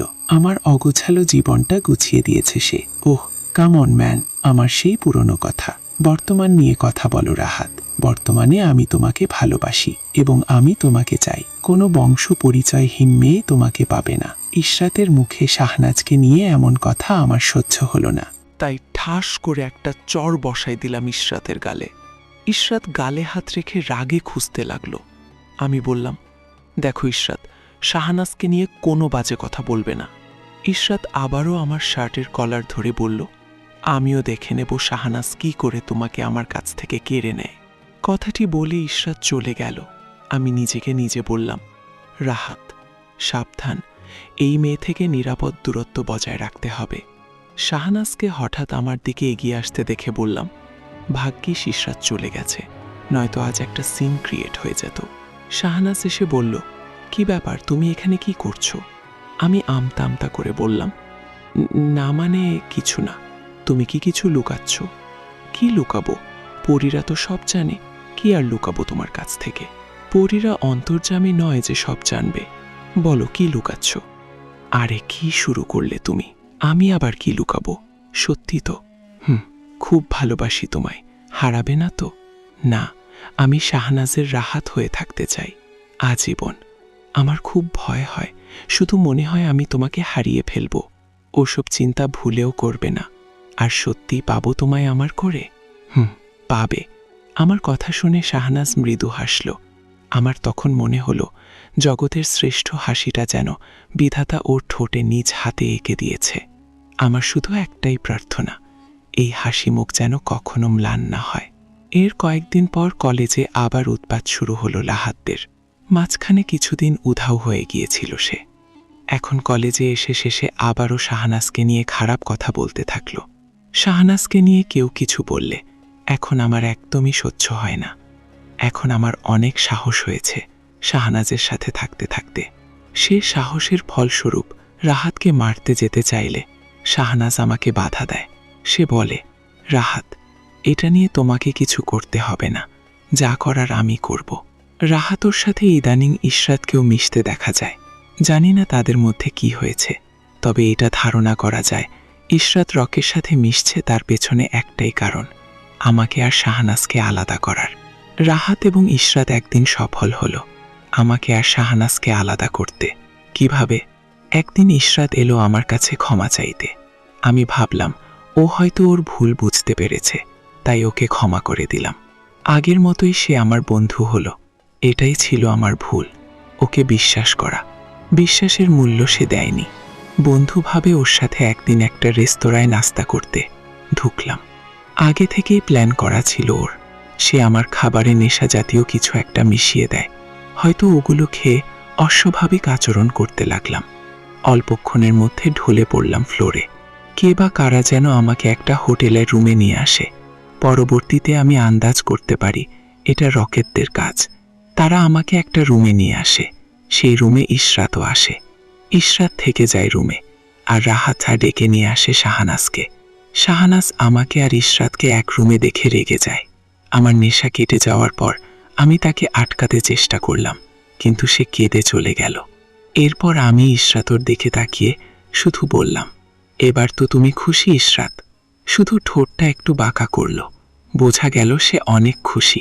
বাসায় এসে আমি প্রহর গুনতে লাগলাম, শাহনাজ কবে আসবে। সন্ধ্যা পেরিয়ে যায়, রাতও প্রায় শেষ হয়ে যায় অবস্থা, কিন্তু শাহনাজের আসার কোনো লক্ষণ নেই। আমার খুব কষ্ট হচ্ছিল তখন। শেষ পর্যন্ত আসেনি আর শাহনাজ। সেই রাতটা ছিল অনেক কষ্টের একটা রাত। সকালে দরজার কে যেন অনেকবার টোকা দিতে লাগলো। নিশ্চয়ই শাহনাজ নয়, কারণ ও টোকা দিয়ে আসে না। দরজা খুলতে ইচ্ছা হলো না, কিন্তু দরজায় টোকার শব্দ বাড়তে দেখে দরজা খুললাম। বড়ভাবে তাড়াহুড়ো করে ঢুকলো আমার রুমে। তারপর চাপা কণ্ঠে জিজ্ঞেস করল, কিরে, তুই কি করেছিস? তোকে খুঁজতে পুলিশ আসলো কেন বাসায়? হোয়াট? পুলিশ এসেছে আমার কাছে? কই দেখি। যাওয়ার জন্য উঠে দাঁড়ালাম। তখন আমার মা এসে বাধা দিল আমাকে। কেঁদে কেঁদে বলল, তুই কি করেছিস বাবা? ওদের সাথে সামনে যাস না, ওরা তোকে ধরে নিয়ে যাবে। আমি মাকে কাঁদতে নিষেধ করে বললাম, মা শরত, আমি কিছুই করিনি। পুলিশ আমাকে ধরতে আসবে কেন? চলো দেখে আসি। বলেই পা বাড়ালাম। পেছনে মায়ের কান্না বেড়ে গেল। আমি পুলিশের সামনে গিয়ে জিজ্ঞেস করলাম, আপনারা কেন এসেছেন?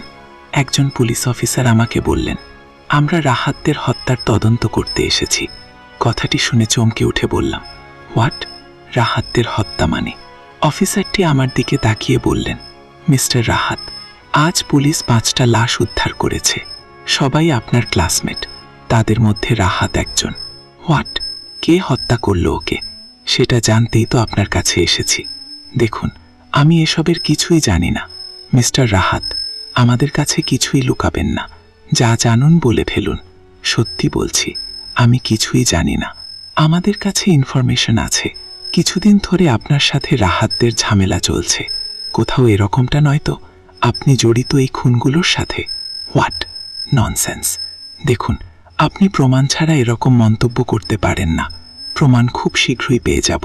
লাশগুলোর পোস্টমর্টেম চলছে। যদি আপনার বিরুদ্ধে কোনো প্রমাণ পাই তাহলে আপনাকে চরম দাম দিতে হবে। পুলিশগুলো চলে গেল। আমার মা আর ভাবিরা এসে আমাকে জড়িয়ে ধরে কাঁদতে লাগলো। মায়ের শুধু একটি কথাই, বাবা সত্যি করে বল, তুই কিছু করিসনি তো? আমি ওদেরকে সরিয়ে দিয়ে বললাম, উফ, কতবার বলবো, আমি কিচ্ছু করিনি। কথাটি বলে রুমে চলে এলাম। জানালার পাশে বসে ভাবতে লাগলাম, কে মেরেছে রাহাতদের? শাহনাজ নয় তো? যদি খুনগুলো শাহনাজ করে থাকে তাহলে শুধু পুলিশ কেন, সব বাহিনীর লোক এলেও শাহনাজকে কিছুই করতে পারবে না। গতকাল থেকে শাহনাজের কোনো খোঁজ নেই। হয়তো সে অভিমান করেই আসেনি।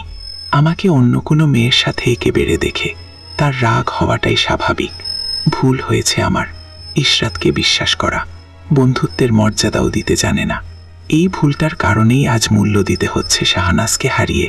দুপুরে আবারও পুলিশ এলো আমার কাছে। শাহনাজের ব্যাপারে জানতে চাইল তারা। আমি জিজ্ঞেস করলাম, শাহনাজ কি করেছে? আগের পুলিশ অফিসারটা বলল, এই খুনগুলো শাহনাজ করেছে। কিসের উপর ভিত্তি করে আপনি এটা বলছেন? প্রমাণ চান? আসুন আমার সাথে। আমি পুলিশের সাথে চললাম। ওরা আমাকে একটা হাসপাতালে নিয়ে এলো। ওখানে রকেটদের পোস্টমর্টেম করা হচ্ছে। বাইরে দাঁড়িয়ে আছে ইশরাত সহ আমার অনেক ক্লাসমেট। পুলিশ অফিসারটি তাদেরকে দেখিয়ে বলল, এরা সবাই দিচ্ছে। কাল রাহাত এবং তার বন্ধুরা মিলে শাহনাজকে ধরে নিয়ে গিয়েছিল। যেখানে নিয়ে গেছে ওখানে এদের সবার লাশ পাওয়া যায়, কিন্তু শাহনাজের কোনো চিহ্ন পাওয়া যায়নি। তার মানে খুনগুলো শাহনাজ করেছে। অফিসার, আপনি বলুন, যারা একটা মেয়েকে জোর করে ধরে নিয়ে যেতে পারে তাদের এই পরিণতি ছাড়া আর কি হওয়া উচিত? কিন্তু ওদের খুন করে শাহনাজও আইনের চোখে অপরাধী। এখন বলুন, শাহনাজ কোথায়? শাহনাজকে আপনারা খুঁজে পাবেন না। দেখুন মিস্টার রাহাত, আপনি ওর খোঁজ জেনে থাকলে বলুন, নয়তো অপরাধীকে সহযোগিতা করার কারণে আপনি অপরাধী হবেন। আপনারা শাহনাজের খোঁজ চান, তাই তো? হ্যাঁ। আমি আকাশের দিকে তাকালাম। আকাশের দিকে আঙুল ইশারা করে বললাম, ওইখানে যান। ওখানে গেলে শাহনাজকে পাবেন। মিস্টার রাহাত, আপনি কি বলছেন বুঝতে পারছেন তো?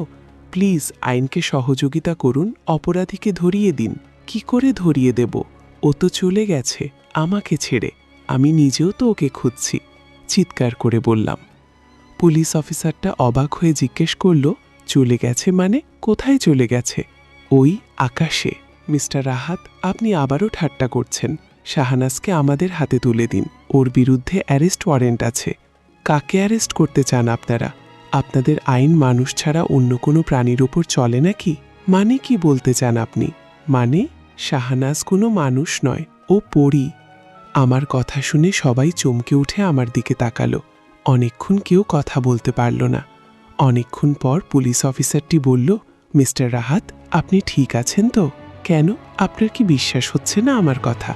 আপনি কি মনে করেন একটা সাধারণ মেয়ে বিনা অস্ত্রে এতগুলো ছেলেকে মেরে ফেলতে পারে? তা অবশ্য ঠিক, হয়তো তার সঙ্গে আরও কেউ জড়িত ছিল। হতে পারে আপনিও জড়িত। What nonsense! বললামই তো সে পরী। ও আমাকে পিঠে নিয়ে রাতের বেলায় আকাশে উড়ে বেড়াতো। আমার কথাগুলো শুনে অনেকে হেসে উঠল। পুলিশ অফিসারটি বললেন, মিস্টার রাহাত, আপনার মাথা ঠিক নেই, আপনি সুস্থ নন। আপনাকে এখন মানসিক ডাক্তারের কাছে নিয়ে যাওয়া হবে। আপনার সুস্থ হওয়াটা এখন জরুরি, নয়তো আমরা শাহনাজের খোঁজ পাব না। আমি পাগল হইনি, আমি সত্যি বলছি, চিৎকার করে উঠলাম আমি। কিন্তু কেউ আমার কথা বিশ্বাস করেনি। আমাকে ধরে মানসিক ডাক্তারের কাছে নিয়ে যাওয়া হলো। মানসিক ডাক্তার আমাকে চেক আপ করে রিপোর্ট দিলেন।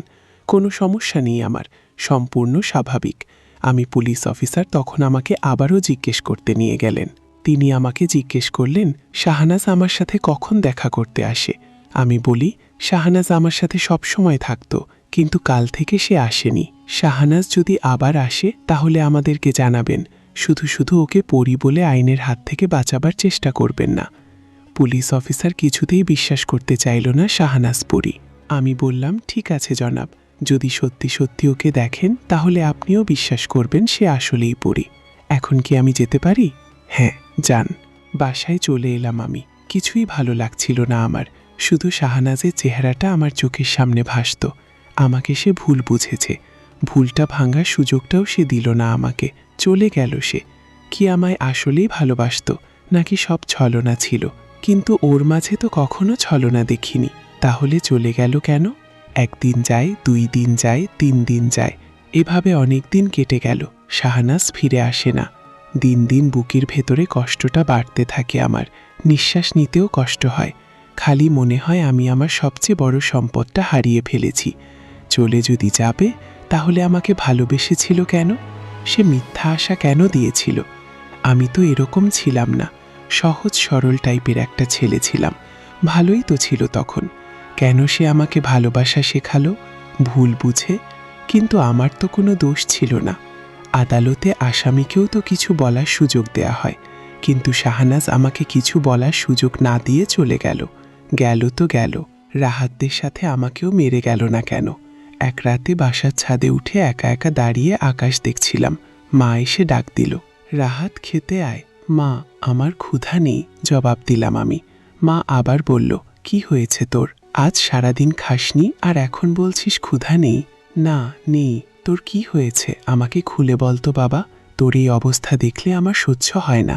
কিচ্ছু হয়নি, তুমি যাও তো, আমাকে একা থাকতে দাও। মা চোখের জল মুছে চলে গেল। আমি আবারও আকাশ দেখতে লাগলাম। ওই আকাশে শাহনাজের সাথে আমার সব স্মৃতি জড়িয়ে আছে। কত বেরিয়েছি, কত আনন্দ করেছি, ভাবলেই চোখে জল আসে। শাহনাজ আমার গাল টেনে দিলে আমি বিরক্ত হতাম। এখন খুব মিস করছি। চিৎকার করে বলতে ইচ্ছে হচ্ছে, শাহনাজ, আমার গাল টানার জন্য হলেও তুমি ফিরে আসো। তোমাকে আমার খুব দরকার। আকাশের দিকে তাকিয়ে নিজের গালে হাত বোলালাম। শাহনাজের স্পর্শ এখনও লেগে আছে গালে। অজান্তেই চোখ বেয়ে জল গড়িয়ে পড়তে লাগলো আমার। হঠাৎ কেউ একজন আমার কাঁধে হাত রাখল। শাহনাজ মনে করে চমকে ফিরে তাকালাম। পরক্ষণেই ছোট ভাবিকে দেখে আশাহত হলাম। চোখের জল মুছে বললাম, ও ছোট ভাবি। এখানে এভাবে দাঁড়িয়ে আছো কেন? না, এমনি। শুধু চোখের জল ফেললে কি মনের কষ্ট মুছে যাবে? কষ্ট? কিসের কষ্ট? বলেই হাসার ভান করলাম আমি। ভাবি আমার মুখোমুখি এসে দাঁড়ালো। চাঁদের আলোতে সে আমার চোখের স্পষ্ট একটা অশ্রুকণা দেখতে পেল। ভাবি অশ্রুকণাটা নিজের আঙ্গুলে নিয়ে বলল, সব হাসি মানেই হাসি নয়, কিছু হাসির পেছনে দুঃখ লুকিয়ে থাকে। আমাকে বলো, কি হয়েছে তোমার? কিচ্ছু হয়নি তো। আবারও লুকাতে চেষ্টা করছো। কিছু না হলে কেউ কাঁদে? দেখো রাহাত, আমাদের পরিবারে তুমি আমাদের সবার প্রিয়। তোমার হাসি মুখ দেখলে আমরা সবাই শান্তি পাই। কিন্তু তোমার এই কান্না আমাদের সহ্য হয় না। ছোট ভাবির কথা শেষ না হতে হতেই বড় ভাবি পাশে এসে দাঁড়ালো। বুঝলাম এদেরকে মা পাঠিয়েছে। বড় ভাবি এসে বলল, রাহাত, এভাবে কথা লুকাবে না। কি হয়েছে বলো? তোমার এই অবস্থায় আমরাও থাকতে পারছি না। কিসের এত কষ্ট? কয়েকদিন আগেও তো তুমি এরকম ছিলে না। আজ হঠাৎ কি হলো? কষ্টটাকে নিজের মাঝে রেখো না, আমাদের সাথে শেয়ার করো। আমি আর সহ্য করতে পারলাম না। বড় ভাবিকে ধরে কেঁদে ফেললাম। কাঁদতে কাঁদতে বললাম, ভাবি, আমি শাহনাজকে হারিয়ে ফেলেছি। শাহনাজ? কোন শাহনাজ? 2 ভাবি অবাক হয়ে জিজ্ঞেস করল। আমি তাদেরকে সব খুলে বললাম। ওরা শুনে বলল, দুঃখ পেও না রাহাত, একদিন তোমার শাহনাজ তোমার কাছে ফিরে আসবে। আমি বললাম, তাই যেন হয় ভাবি। বড় ভাবি বলল, এখন আসো, এখানে আর দাঁড়িয়ে থেকো না। তোমরা যাও, আমি একটু পর আসছি। 2 ভাবি চলে গেল। আমি ছাদের উপর থেকে নিচের দিকে তাকালাম। একদিন আকাশ থেকে ইচ্ছা করে পড়েছিলাম। মাটিতে পড়ার আগেই জেলিন ধরে ফেলেছিল। আজ ছাদ থেকে পড়ে গেলে ধরার কেউ নেই। নিচে তাকিয়ে খুব ইচ্ছে হলো একবার লাফ দিই, শেষ করে দিই জীবনটাকে, মুছে দিয়ে সব গ্লানি। অনেকক্ষণ পরেও যখন ছাদ থেকে নামছি না, তখন বড় ভাবি আবার এলো আমাকে ডাকতে। আমি তার সাথে নিচে এলাম। তারপর না খেয়ে ঘুমাতে গেলাম। কিন্তু ঘুম যেন অধরা হয়ে গেছে আমার। চোখ বুজলেই কেবল শাহনাজের মুখটা মনে পড়ে। ওর সাথে কাটানো স্মৃতিগুলো আমাকে প্রতিনিয়তই পীড়া দিয়ে যাচ্ছে। সারা রাত শুধু এপাশ ওপাশ করতে কখন যে ঘুমিয়ে পড়েছি বুঝিনি। ঘুম ভাঙল ফোন বেজে ওঠার শব্দে। মোবাইলে দেখলাম ইশরাতের নাম্বার। ইচ্ছে হলো না তার সাথে কথা বলতে। তাই ফোন কেটে দিলাম। কিন্তু ইশরাত বারবার ফোন দিতে লাগল। শেষে বিরক্ত হয়ে রিসিভ করলাম। অস্ফুটে শব্দ করে বললাম, হ্যালো। ওপাশ থেকে ইশরাতের কণ্ঠ শোনা গেল, সাব্বির, কি হয়েছে তোমার? কলেজে আসো না, আমার সাথে দেখা করো না, এমনকি ফোনও রিসিভ করো না। বিরক্তা হয়ে বললাম, কিছু বলার থাকলে বলে ফেলো। মানে, তুমি আমাকে এভাবে এড়িয়ে যাচ্ছ কেন? কারণ তোমার কারণে আমি আমার শাহনাজকে হারিয়েছি। প্লিজ সাব্বির, ওসব ভুলে যাও। আজ তুমি কলেজে আসো, তোমাকে খুব দেখতে ইচ্ছে করছে। না, আমি আর কলেজে আসব না। তুমি না আসলে কিন্তু আমি তোমার বাসায় চলে আসব। ঠিক আছে, আসতেছি আমি, বলেই ফোন কেটে দিলাম। তারপর একটা চাপা নিঃশ্বাস ছেড়ে বেড থেকে নামলাম। ফ্রেশ হয়ে ব্রেকফাস্ট করে বের হলাম বাসা থেকে। কলেজে এসে দেখলাম ইশরাত আগে থেকে এসে উপস্থিত। আমাকে দেখে সে অনেকক্ষণ কথা বলতে পারল না, শুধু এক দৃষ্টিতে তাকিয়েছিল। আমি বললাম, কি বলবে, বলে ফেলো ইশরাত। ইশরাত বলল, কি বলবো, তোমাকে দেখেই তো আমার কষ্ট বেড়ে গেছে। একই অবস্থা করেছ শরীরের। ঠিকমতো খাও না নাকি? এসব কথা বাদ দাও, কেন ডেকেছ আমাকে? তোমাকে খুব দেখতে ইচ্ছে করছিল তাই। তুমি আমার সাথে কথা বলো না কেন? আমার খুব কষ্ট হয়। তুমি আমার সাথে যে কাজটা করেছ, তারপরেও তুমি ভাবলে কি করে তোমার সাথে আমি দেখা করব, কথা বলবো? আমি তো শুধু তোমাকে পাওয়ার জন্য করেছি। আমি তোমাকে নিজের করে পেতে চেয়েছিলাম। এটা তোমার স্বার্থপরতা। সব পাওয়া না নেই ভালোবাসা নয়। কিছু কিছু সময় ত্যাগের মধ্যেই ভালোবাসা থাকে। তুমি কেবল নিজেরটাই ভেবেছ, জানতেই যে আমি আর শাহনাজ একজন আরেকজনকে ভালোবাসি। আমি দুঃখিত সাব্বির, তখন বুঝিনি তুমি শাহনাজকে এতটা ভালোবাসো। আজ বুঝতে পেরেছি, জোর করে ভালোবাসা পাওয়া যায় না। কথাগুলো বলার সময় ইশরাতের কণ্ঠটা খুব করুণ শোনাল। বুঝলাম, ওর ভুল বুঝতে পেরেছে, কিন্তু আমার পক্ষে ওকে মেনে নেওয়া সম্ভব নয়।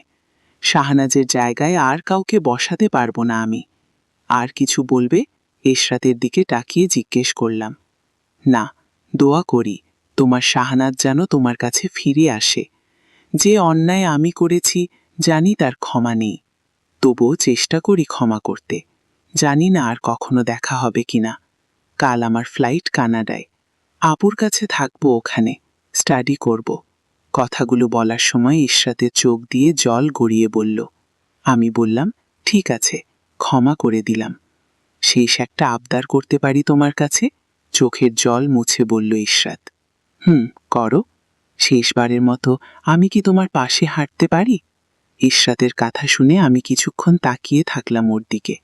তারপর বললাম, আসো। তারপর দুজনে পাশাপাশি হাঁটতে লাগলাম। কলেজ থেকে বের হয়ে দুজনেই চুপ। হঠাৎ ইশরাত বলল, যদি আর কখনো দেখা না হয়, ভুলে যাবে তাই না? জানি না মনে রেখে বা কি হবে। ও, তোমার তো শাহনাজ আসবে, আমাকে মনে রাখবে কেন?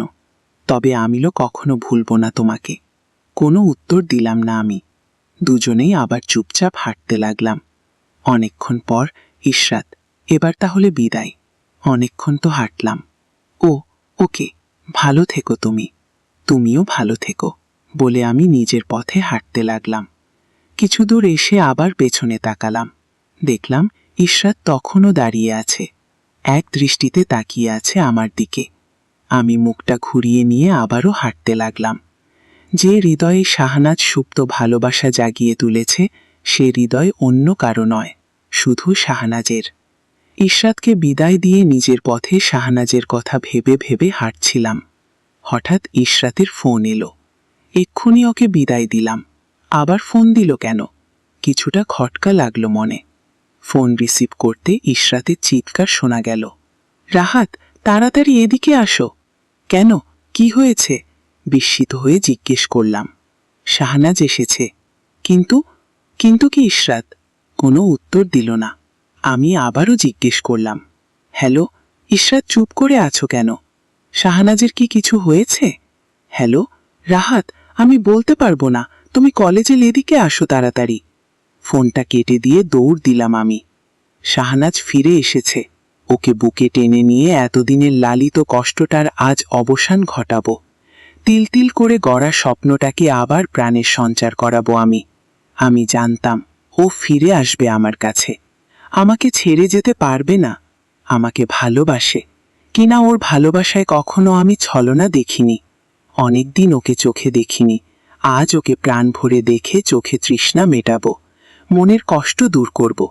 কিন্তু কথা বলার সময় কিন্তু বলে থেমে গিয়েছিল কেন? কিন্তু বলে সে কিসের ইঙ্গিত করেছে?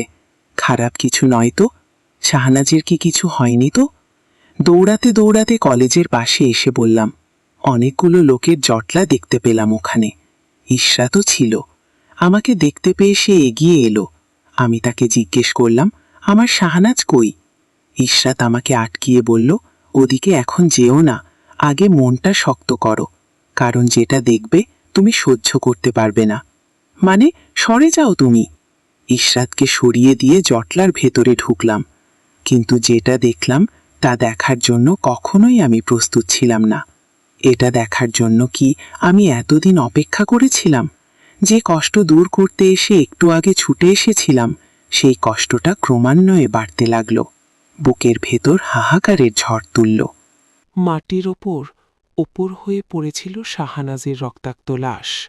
ও ডানা দুটো কাটা। ওকে এভাবে দেখে নিজেকে সামলাতে পারলাম না। হাঁটু গেড়ে বসে পড়লাম ওর লাশের পাশে। চোখ বেয়ে শ্রাবণধারায় জল পড়তে লাগলো আমার। মুখ দিয়ে কোনো শব্দ হচ্ছে না। আমার যেন বোবা কান্নায় পেয়েছে। আমার সব ভাষায় হারিয়ে ফেলেছি। শাহনাজের লাশটা বুকের সাথে জড়িয়ে নিলাম। একটা কাগজ ছিল শাহনাজের হাতে। মৃত্যুর আগ পর্যন্ত সে কাগজ শক্ত করে ধরে রেখেছে। তার মৃত্যুর যে রহস্যটা জানা যায়নি তা হয়তো ওখানে লেখা আছে। আমি শাহনাজের হাত থেকে কাগজটা নিলাম, তারপর লেখাগুলো পড়তে লাগলাম। ও লিখেছে, রাহাত, জানি না তুমি এই চিঠিটা পাবে কিনা, তবুও লিখতে বসেছি তোমার জন্য। তবে এটা জানি তুমি এই চিঠিটা পাওয়ার পর আমাকে আর জীবিত দেখবে না। অনেক প্রশ্ন তোমার বুকে জমে আছে। আমি হঠাৎ চলে গিয়েছি কেন? তোমার সাথে দেখা করি না কেন? কোথায় হারিয়ে গিয়েছি আমি? এরকম অনেক প্রশ্ন। আজ তোমার সব প্রশ্নের উত্তর পাবে। সেদিন আমি চলে যাইনি তোমাকে ছেড়ে। আমাকে ধরে নিয়ে যাওয়া হয়েছিল। তোমাকে বলেছিলাম না আমার সাথে একটা জিনের বিয়ে ঠিক হয়েছিল, যার জন্য আমি পালিয়ে আসি। সেই আরও কয়েকটা জিন নিয়ে আসে আমাকে ধরে নিয়ে যাওয়ার জন্য। তখন আমি রাহাতদের ওখানে ছিলাম। রাহাত ও তার বন্ধুরা আমাকে ধরে নিয়ে গিয়েছিল। ওই দিন তোমাকে আর শাহনাজের একসাথে এক বেডে দেখে আমি অনেক কষ্ট পেয়েছি। তুমি তোমার ভাবিদের সাথে মিষ্টি করে কথা বললেও আমি কষ্ট পাই। সে তোমাকে ইশরাতের সাথে এক বেডে দেখে আমার কি অবস্থা হবে একবার ভেবেছ? তোমাকে ওই অবস্থা দেখে আমি কাঁদতে কাঁদতে বের হয়ে গিয়েছিলাম। পথে আমাকে রকি এবং তার সঙ্গীরা আটকায়। আমাকে তারা ধরে নিয়ে যায়। তখন ভাবলাম এদের সবাইকে আমি শেষ করে দেব। কি দরকার এদের বেঁচে থাকার? যারা মেয়েদের সম্মান দিতে জানে না, তার নিজের আসল পরিচয়টা ওদের দেখিয়ে দিলাম। আমার পেছনে দুটো ডানা দেখে ওরা ভয় পেয়ে যায়। বাঁচার জন্য ওরা আমাকে সব সত্যি কথা বলে। ওদের কাছে জানতে পারি ইশরাতের সাথে তোমার যে ঘটনাটা ঘটেছে তাতে তোমার কোনো দোষ নেই। খুশি হয়ে ওদেরকে মাফ করে দিলাম। তোমায় ছেড়ে আর চলে যেতে ইচ্ছে হলো না। ভাবলাম তোমাকে ছেড়ে আর কখনো যাব না, তোমাকে আর কখনো হারাবো না।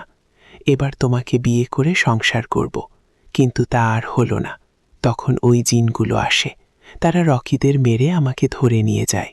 ওখানে আমাকে জোর করে বিয়ে করার সব আয়োজন চলছিল। আমি যাতে আর পালিয়ে আসতে না পারি তাই আমার ডানা দুটো ওরা কেটে নেয়। কিন্তু তখন তোমার কথা আমার খুব মনে পড়ছিল। তোমাকে ছেড়ে আমি থাকতে পারবো না, কিন্তু ডানা ছাড়া তোমার কাছে কিভাবে যাব? তুমিও তো তখন আমাকে ছাড়া কষ্ট পাচ্ছিলে। আমি জানি তোমার ওই মনে তো আমি ভালোবাসার ফুল ফুটিয়েছি। তোমার অগোছালো জীবনটা তো আমি গুছিয়ে দিয়েছি। তাই এটা নিঃসন্দেহে বলতে পারি আমাকে ছাড়া তুমি একটুও ভালো থাকবে না। খুব কষ্টে থাকবে তুমি। তোমার কষ্ট আমার একটুও সহ্য হয় না। আমি সিদ্ধান্ত নিলাম এভাবে এখানে ওই জিনটাকে বিয়ে করার চেয়ে তোমার কাছে গিয়ে মরাটা অনেক ভালো। কিন্তু মরার আগে তোমাকে সব কিছু বলে যেতে চাই। তাই এই চিঠিটা লিখলাম। লেখা শেষ করে তোমার কাছে আসব। আমি হয়তো জীবিত না, কারণ উড়ার জন্য আমার ডানা দুটো নেই। তাই আকাশ থেকে যখন তোমার কাছে যাওয়ার জন্য রওনা দেব, তখন মাটিতে কেবল আমার রক্তাক্ত দেহটাই থাকবে। আমাকে যদি তখন দেখতে পাও, আমার লাশটা তোমার বুকের সাথে জড়িয়ে নিও, যেন মরার পর হলেও তোমার বুকে একবার থাকতে পারি। জানি আমাকে ওই অবস্থায় দেখে তুমি মোটেও স্বাভাবিক থাকবে না। যদি তুমি আমাকে সত্যিই ভালোবেসে থাকো, তাহলে আমাকে হারানোর ব্যথা ভোলার জন্য নিজের কোনো ক্ষতি করো না। আমি জানি এরশাদ তোমাকে ভালোবাসে। পারলে ওর সাথে নতুন করে জীবন শুরু করো। ভালো থেকো তুমি। চিঠিটা পড়েই আমি অজ্ঞান হয়ে পড়ে গেলাম। যখন জ্ঞান ফিরল, তখন দেখলাম শাহনাজের লাশ খাটিয়ায় তোলা হয়েছে। ওকে মানুষের মতো করে দাফন করা হবে। পরিস্থিতিকে মেনে নিয়ে 4 জনের একজন হয়ে খাটিয়া তুলে নিলাম কাঁধে। তারপর শাহনাজকে কাঁধে নিয়ে চললাম জানাজায়। চোখ দিয়ে তখনও আমার নীরবে অস্ত্র ঝরছিল।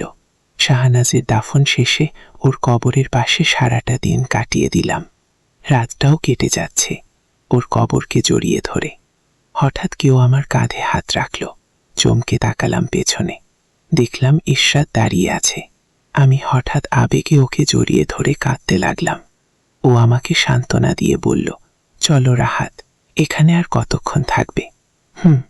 চলো বলেই আকাশের দিকে তাকালাম। চাঁদটা তখন নীরবে জ্যোৎস্না ছড়াচ্ছিল। ওখান থেকে যেন আমার শাহনাজ আমাকে হাতছানি দিয়ে বিদায় জানাচ্ছিল। ও বলছিল আমাকে সময় হলে বিয়ে করবে। সে সময়টাই আর আসেনি। নিয়তি সবকিছু হঠাৎ বদলে দিল। ইরশাদের হাত ধরে চলে যাওয়ার জন্য পা বাড়ালাম। সামনে পড়ে রইল শাহনাজের কবরটা। প্রিয় দর্শক, আমাদের আজকের ঘটনাটি আপনাদের কাছে কেমন লাগলো কমেন্ট করে জানাতে ভুলবেন না। আপনাদের কাছে যদি এরকম কোনো ঘটনা থাকে, আমাদেরকে লিখে জানাতে পারেন। আমাদের ইমেল অ্যাড্রেস আমাদের ভিডিও ডেসক্রিপশনে পেয়ে যাবেন। এমন চমৎকার চমৎকার সব ঘটনা শুনতে আমাদের চ্যানেলটাকে অবশ্যই সাবস্ক্রাইব করে রাখবেন। এতক্ষণ কণ্ঠে আমি মিজু আপনাদের সাথে ছিলাম। এরকম আরও মজার মজার চমৎকার সব সত্য ঘটনা শুনতে আমাদের সাথেই থাকুন এবং MS স্টোরি বক্স সাবস্ক্রাইব না করলে এখনই সাবস্ক্রাইব করে বেল আইকন বাজিয়ে দিন, যাতে পরবর্তী ভিডিও মিস না হয়। আল্লাহ হাফেজ।